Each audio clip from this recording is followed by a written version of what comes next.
Hello दोस्तों, good morning. कैसे हैं आप लोग? तो चलिए आज हम आ गए हैं हिंदी का नया टॉपिक लेके। तो आज से हम हिंदी का एकदम बेसिक शुरू कर रहे हैं। तो हिंदी का देख लीजिए कि मतलब एकदम नोट वोट आप बना लीजिए, एक कॉपी ले लीजिए जिसमें लिखते रहिए और पढ़ते भी रहिए। जितना लिखिए उसको आधा घंटा समय दीजिए, उसे पढ़ते रहिए तो पुलिस से एक भी क्वेश्चन बाहर नहीं जाना, आराम से पुलिस में आप अच्छा कर जाएंगे। तो चलिए आज ये ज़्यादा कुछ ना देखते हुए हिंदी की शुरुआत करते हैं। देखिए, हिंदी के लिए सामान्य हिंदी के बारे में हमने विस्तृत आपको बता दिया है, कल ही बताया था कि नया टॉपिक शुरू किया जाएगा। तो हिंदी भाषा का विकास, हिंदी भाषा का विकास देखिए, बहुत ज़्यादा विस्तृत हम नहीं इसमें आपको बताएंगे कि इतना दे दें पूरा कि कोई मतलब ही ना रहे उसका। वही पढ़ना है जो एग्ज़ाम से रिलेटेड हो। अब हम दे रहे हैं पुलिस की एग्ज़ाम, हम दे रहे हैं पुलिस कांस्टेबल का, हम आर ओ की हिंदी को लेके विस्तृत बैठ जाएँ तो उससे कोई मतलब नहीं है। इतना विस्तृत भी नहीं पढ़ना है, हमें वही पढ़ना है जो हमारे एग्ज़ाम में आ जाए और हम अच्छा कर जाएँ। ओके मित्रों, ठीक है। बाकी एकदम आप लोग बिंदास रहिए और शुरुआत आपकी हो गई है। आइए देखते हैं। तो यहाँ देखिए, हिंदी भाषा का विकास। हिंदी भाषा का विकास, तो ये क्वेश्चन अक्सर पूछता है कि भाषा परिवार के आधार पर हिंदी किस परिवार की भाषा है। तो भाषा परिवार के आधार पर जो हिंदी है वो हमारी भारोपी परिवार की भाषा है। ठीक, भाषा के आधार पर हिंदी हमारी भारोपी परिवार की भाषा है। इस बात को आप नोट कर लीजिए, एक नोट पे इसको लिखते रहिए। देख लीजिए, भाषा के आधार पर हिंदी भारोपी परिवार की भाषा है। चलिए अगला क्या है, हिंदी भाषा की आदि जननी। ये भी पूछ लेता एग्जाम में कि हिंदी भाषा की आदि जननी क्या है। तो हिंदी भाषा की आदि जननी जो है वो संस्कृत है। इस बात को भी आप नोट करिएगा कि हिंदी भाषा की आदि जननी जो है वो संस्कृत है। अब आइए आगे, हिंदी भाषा का आरंभ किससे हुआ है। तो हिंदी भाषा का आरंभ आप जान लीजिए अपभ्रंश से हुआ है। हिंदी भाषा का आरंभ अपभ्रंश से हुआ है, इस बात को नोट करिएगा। आगे देखिए लिखा गया है कि हिंदी की व्युत्पत्ति कैसे हुई है, तो इसके बारे में देख लीजिए। हिंदी का संधि विच्छेद करेंगे तो हिंद धन ई मिल के बनता है हिंदी। आगे हम संधि भी पढ़ाएंगे आपको, एकदम बिल्कुल रिलैक्स आप पढ़ते रहिए, सब कुछ होगा। इसका प्रयोग मुस्लिम इतिहासकार, मतलब हिंदी शब्द का प्रयोग सबसे पहले मुस्लिम इतिहासकार सर्वप्रथम अपने ग्रंथ किताब उल हिंद, ये भी पूछ लेता है कि सबसे पहले किसने किया। तो किताब उल हिंद, और ये मुस्लिम इतिहासकार कौन थे। तो अलबरूनी ये मुस्लिम इतिहासकार थे, इन्होंने ही किया है। देख लीजिए आगे, हिंदी शब्द मूलतः क्या है, ये भी पूछ लेता है कि हिंदी शब्द है मूलतः कि किस मतलब कहाँ का है। तो हिंदी शब्द जो वर्ड है वो मूलतः फारसी का है।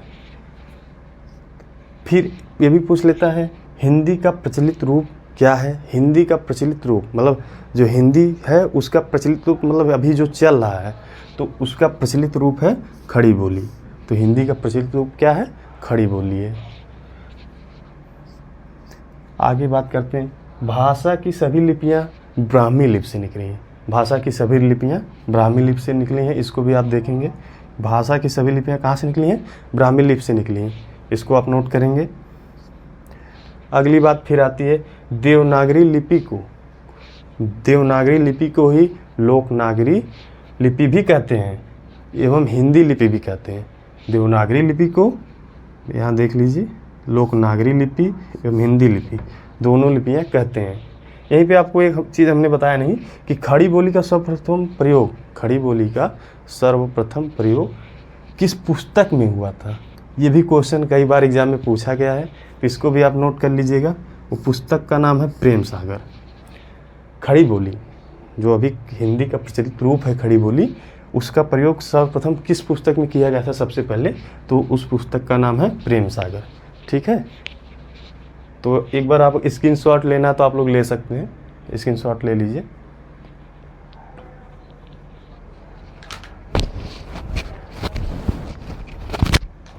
चलिए ठीक है, आप लोग स्क्रीनशॉट ले लिए होंगे। अब देखिए आते हैं कुछ संविधान से रिलेटेड हिंदी में क्वेश्चन आते हैं। तो देखिए हमने इधर लिख दिया है, बहुत ज़्यादा आपको भागने की ज़रूरत नहीं है, जो एग्ज़ाम में हमेशा पूछे जाते हैं, तो इसलिए आप एकदम थोड़ा भी परेशान ना रहिए। अब देखिए यहाँ हमने लिख दिया है भाग 17 में राजभाषा का उल्लेख किया गया। ये भी क्वेश्चन पूछता है आपसे, कई बार एग्जाम में क्वेश्चन पूछा गया है कि भाग 17 में राजभाषा का उल्लेख है। इस बात को आप नोट कर लीजिएगा, इसको आप लिखते रहिएगा, ठीक है। इधर देखिए फिर आ जाता अध्याय 1 में, भाग 17 के अध्याय 1 में ही संघ की भाषा के बारे में उल्लेख किया गया है। अब देखिए संघ की राजभाषा हिंदी एवं लिपि देवनागरी होगी, ठीक, ये अध्याय 1 में इस बात का उल्लेख किया गया है। अब देखिए ये अनुच्छेद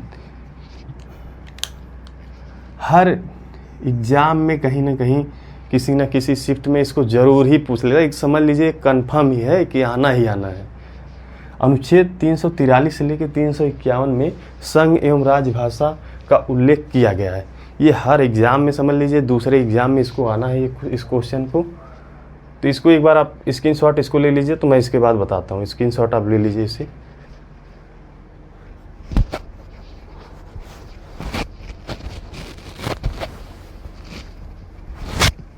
ले लिए होंगे, चलिए ठीक है। 343 से 351 में संघ एवं राजभाषा का उल्लेख है, ठीक है। अब ये भी देखिए क्वेश्चन पूछता है कि 8वीं अनुसूची में संविधान द्वारा 22 प्रादेशिक भाषाओं का उल्लेख किया गया है। इस क्वेश्चन का भी कई बार रिपीटेशन हुआ है, इसको भी आप देख लेंगे। ये क्वेश्चन ये इसको आप नोट करिएगा। अगला क्वेश्चन आ जाता है यहाँ पे, हिंदी को राजभाषा बनाने का निर्णय 14 सितंबर 1949 को लिया गया था। ये बात भी पूछी जा सकती है, इसको आप नोट करिएगा, 14 सितंबर 1949 को। अब अगला है, वर्ष 1955 ईस्वी में गठित प्रथम राजभाषा आयोग के अध्यक्ष कौन थे। ये क्वेश्चन भी पूछा गया है, मोस्ट इम्पॉर्टेंट क्वेश्चन है ये सब। तो वर्ष 1955 ईस्वी में गठित प्रथम राजभाषा आयोग के अध्यक्ष कौन थे, तो ये बीजी खेर थे, बीजी खेर, इस बात को आप लिख लीजिएगा। अगली बात करते हैं, भाषा को लेकर गठित प्रथम राज्य, भाषा को लेकर गठित प्रथम राज्य जो है वो आंध्र प्रदेश है। कौन सा है, आंध्र प्रदेश, ओके, इसको आप लोग लिख लेंगे। अब देखिए थोड़ा सा एक टॉपिक हमने अलग कर दिया, हिंदी के महत्वपूर्ण दिवस। तो इन्हीं दिवस में से पूछता है, इससे ज़्यादा कुछ भी नहीं पूछता कि हिंदी का कौन सा दिवस याद करना, कुछ नहीं याद करना, बस आपको यही याद करना है कि हिंदी के कुछ महत्वपूर्ण दिवस में क्या है। तो इसको मैं आपको बता दूं, 14 सितंबर 1949 ईस्वी को हिंदी दिवस पहली बार मनाया गया था। लेकिन अभी ये पूछ ले तो अच्छा है, नहीं तो केवल आपसे कितना पूछेगा कि 14 सितंबर को क्या मनाया जाता है। 14 सितंबर को हिंदी दिवस मनाया जाता है। क्या मनाया जाता है, हिंदी दिवस।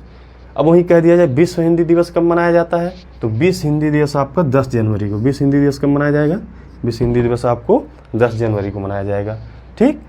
अब अगला ये भी पूछ लेता है कि अंतर्राष्ट्रीय मातृभाषा दिवस कब मनाया जाता है, तो इसको आप नोट कर लेंगे, 21 फरवरी। 21 फरवरी को अंतर्राष्ट्रीय मातृभाषा दिवस के रूप में मनाया जाता है, ठीक। एक बार आप स्क्रीनशॉट लीजिए, फिर इस पे अगला टॉपिक हम बताते हैं आपको। चलिए आगे देखते हैं। तो आगे देख लीजिए हिंदी भाषा। हिंदी भाषा इसका थोड़ा सा इसको हम देख लेंगे एक विस्तृत रूप में। तो हिंदी भाषा शब्द मूलतः क्या है, फारसी शब्द है, सिंधी है, फारसी शब्द है। परिवार, किस परिवार की भाषा है हिंदी, तो हिंदी जो है वो भारूपी परिवार की भाषा है और शब्द क्या है, फारसी है। संसार में हिंदी का कौन सा स्थान है, तो संसार में हिंदी का दूसरा स्थान है। जन्म, अब पूछ लिया जाए हिंदी का जन्म, तो जन्म जो जैसे किसी का उत्पत्ति जन्म होता है, तो इसका जो आदि जननी मतलब एकदम पुराना, आदि जननी मतलब एकदम पूर्ण रूप से जो पुराना इसको कहा जाए, तो आदि जननी जहाँ से उत्पत्ति हुई तो क्या है, संस्कृत से हुई है। और जननी अगर कहा जाए तो अपभ्रंश मानेंगे, किसे मानेंगे, अपभ्रंश को आप मारेंगे। और ये भी पूछ लेता है कभी कभी कि हिंदी शब्द है क्या, स्त्रीलिंग है, पुल्लिंग है, नपुंसक लिंग है, क्या है, तो आप टिक करेंगे कि हिंदी वर्ड जो है वो स्त्रीलिंग है। क्या है, हिंदी वर्ड स्त्रीलिंग है, ठीक है। आइए आगे देखते हैं। पूछ लेता है कि हिंदी की आकृति क्या है, ये भी पूछ लेता है कभी कभी कि हिंदी की आकृति क्या है, तो आप यहाँ हिंदी की आकृति के बारे में बताएंगे, श्लिष्ट योगात्मक है। क्या है, श्लिष्ट योगात्मक है। लिपि के बारे में बात कर लें, लिपि जो है देवनागरी लिपि है। देवनागरी की उत्पत्ति क्या है, ब्राह्मी लिपि से हुई है। कहाँ से हुई है, ब्राह्मी लिपि से। तो चलिए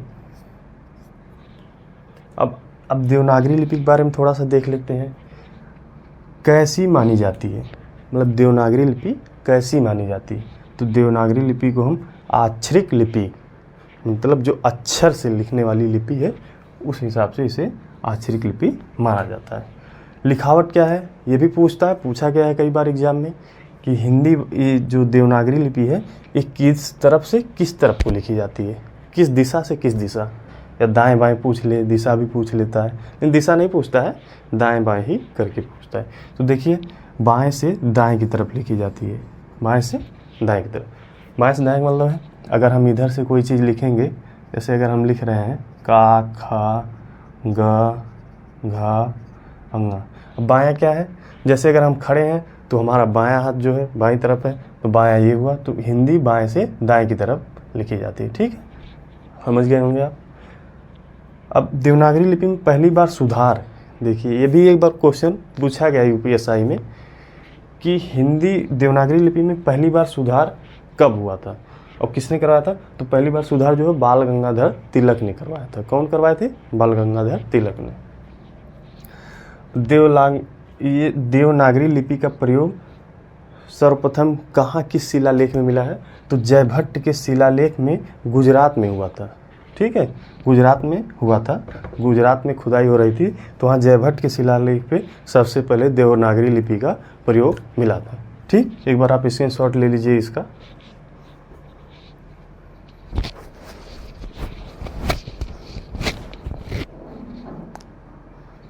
ठीक, आप ले लिए होंगे।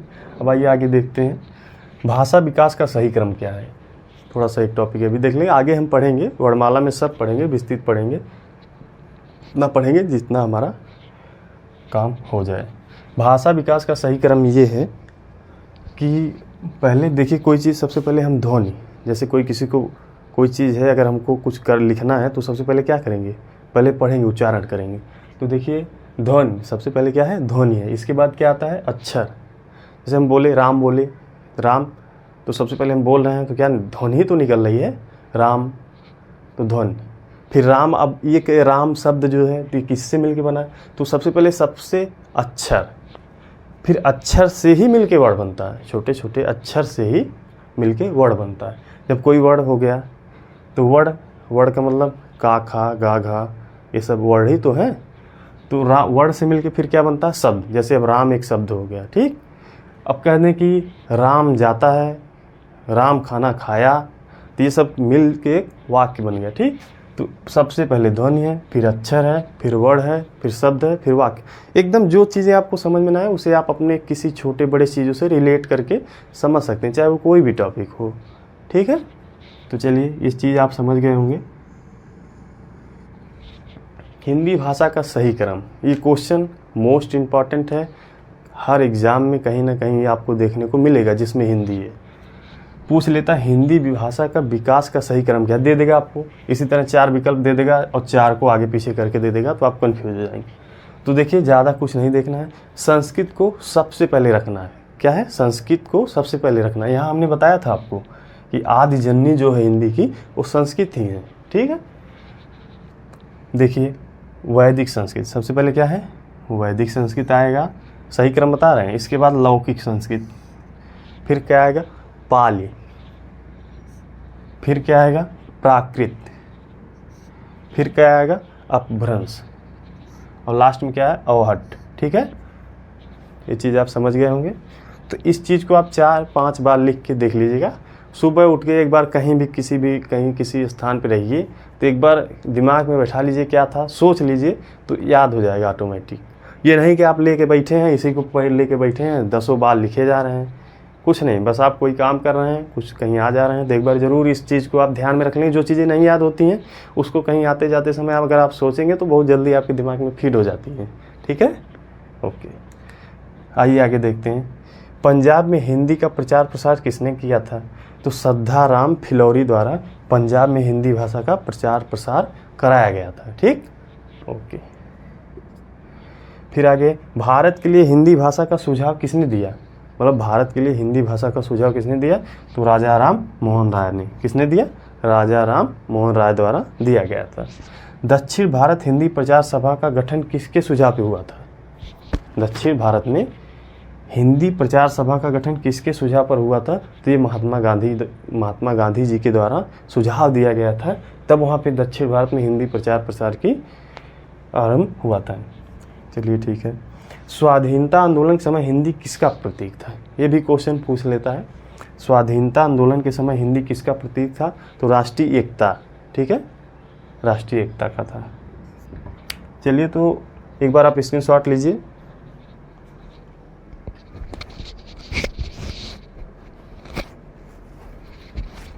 ठीक है, आप ले लिए होंगे।